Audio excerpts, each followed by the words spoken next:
The title of the speech is The Evaluator's Perspective. Let's welcome Emilio Mazzucatelli. Thank you, Mr. Toastmaster. Before we start, just letting you know, reminding you that this is a evaluation workshop, and you'll find in your spots a couple of takeaways for you to read later, another guide for evaluations that you may use whenever you want, and there's a evaluation form for the workshop itself. And you may pass it back to the room when we're done.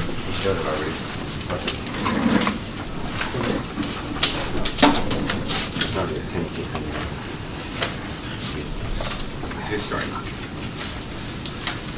How can you, as an evaluator, make a speaker's state change from, man, that was terrible, man, I suck at this, I don't even think I'm coming back here ever, into a state of, I think I can do this. Yeah, I just heard the best critique about myself, about all these points I've never seen myself. I think I have this something from the outside that I'm not picking up. I think I could become a public speaker. The answer is yes, you can. With technique, with preparation. After all, your role as an evaluator is to motivate, to inspire, and to enhance the best parts of the speaker. For the speaker to become a more enhance itself speaker and communicator, a more effective communicator. So there's two concepts of you in the world. The one that you believe of yourself and the one that is seen from the outside. Both equally important in order to make you develop as a speaker and as a person, of course. So in the life of a Toastmaster speaker, the role of the evaluator is vital. Because an evaluator is a person that is preparing to observe these little details. So where does your role start?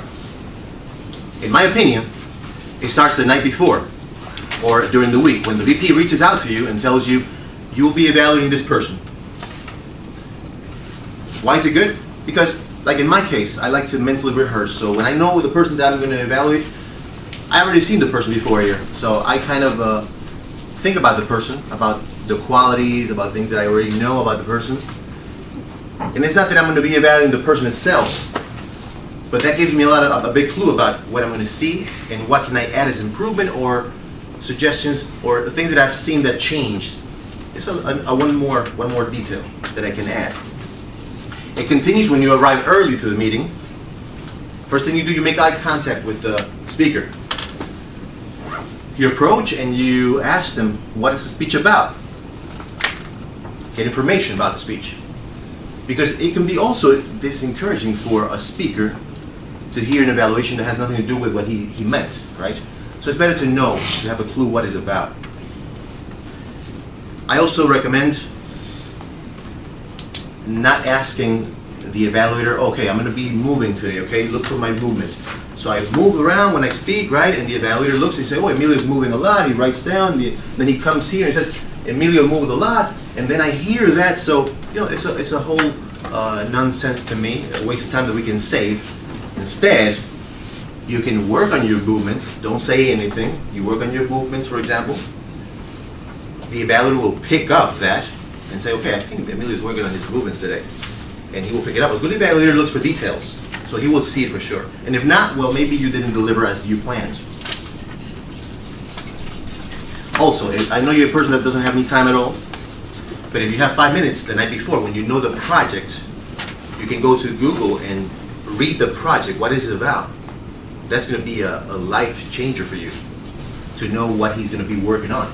Whether it's a CC5 or is an advanced communicator storytelling number 2, you read the project and follow up. And if you didn't have time, then when you see the speaker that morning, you ask for the manual and then read the project before.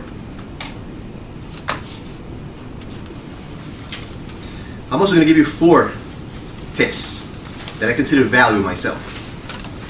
The number 1 tip, write it down. You may be saying, we know, Emilio, we all write down that. Of course, it's obvious. I know that. But what is your technique to write down? Is it really encouraging you to do more evaluations? Or is it complicating your life because you're writing maybe 6 pages? Then of course your mind stresses out when you have to come here and give a 6-page reading in 3 minutes. How are you going to do that? So you stress out and you don't want to do this. So you find a better technique for that, right? What I recommend is simple. You divide your page in 3, right? Here in half and the bottom. 1 page only. You can, all the things that you liked on plus, like 2 to 5 highlights. On the right side, what you didn't like, 1 or 2, but you're not going to say I didn't like this. Those are the guidance for you to work on suggestions later when you're finished. And at the end of the sandwich approach, the 3rd layer, of course, you write down anything that was extra from here, any positive, you just throw it in there, and think about a 1-minute strong closing. I mean, try to avoid cliches like looking forward to your next evaluation. It's better if you at least think about something original, something that you just come up with. So you leave it for that. For the last part, you add something positive, positive closing, and unique closing, right? Number 2, look for structure.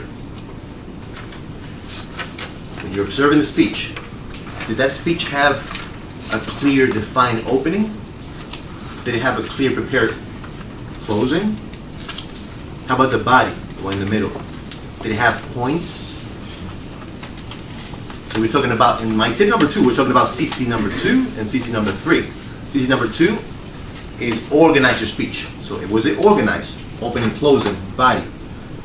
CC number 3, get to the point. Did the person get to the point in a clear way?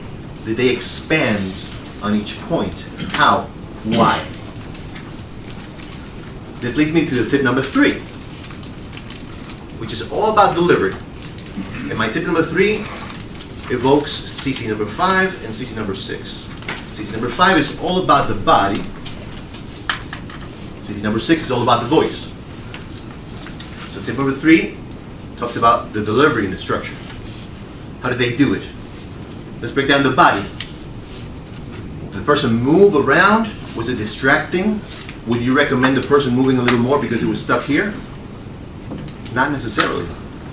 You have to look as an evaluator. Was that a type of informative speech? Because if he was informing us about something, you won't recommend moving around. That's distracting, right? Now, if he was giving a story, anecdotes, then he might want to use the stage to paint a better picture, right? So then, if the person was static while telling the story, then you may want to recommend.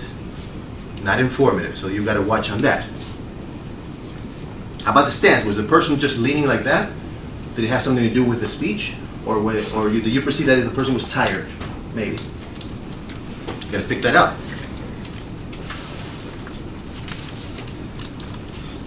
How about the eye contact? That's a good one. I always hear the person was making eye contact. I'll give you an example of eye contact. Let's say here is Emilio in the club, right? Single guy. Looking for girls, right? Bunch of girls right there, right? And I'm looking for girls like this.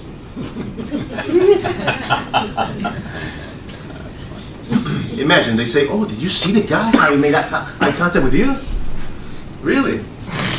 Did they make eye contact? How about this?"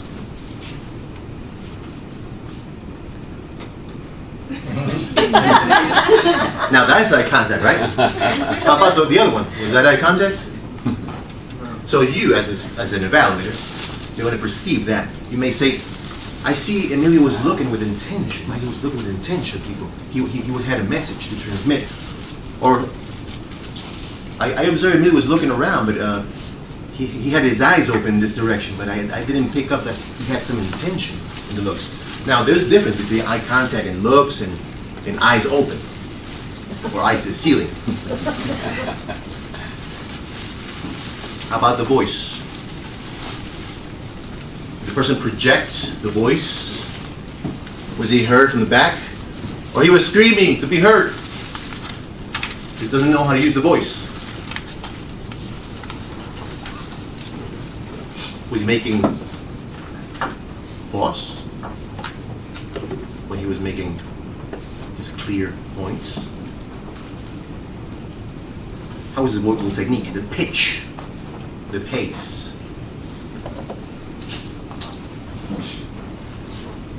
So write down in a neat way to be organized in 3 parts.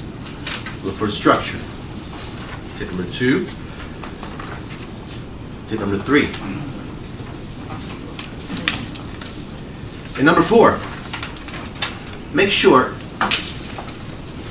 that you make the speaker a better speaker.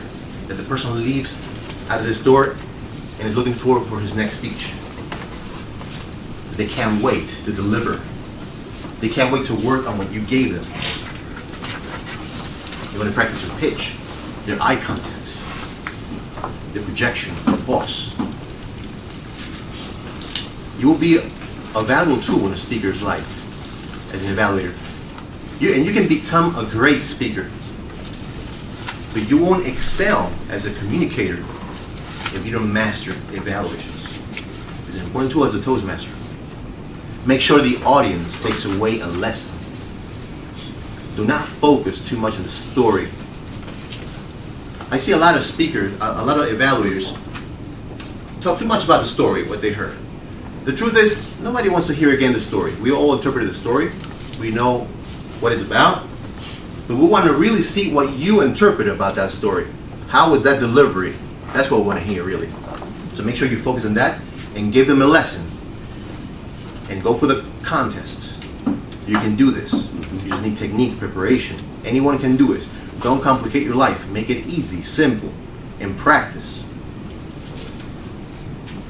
Mr. Toastmaster. Good job.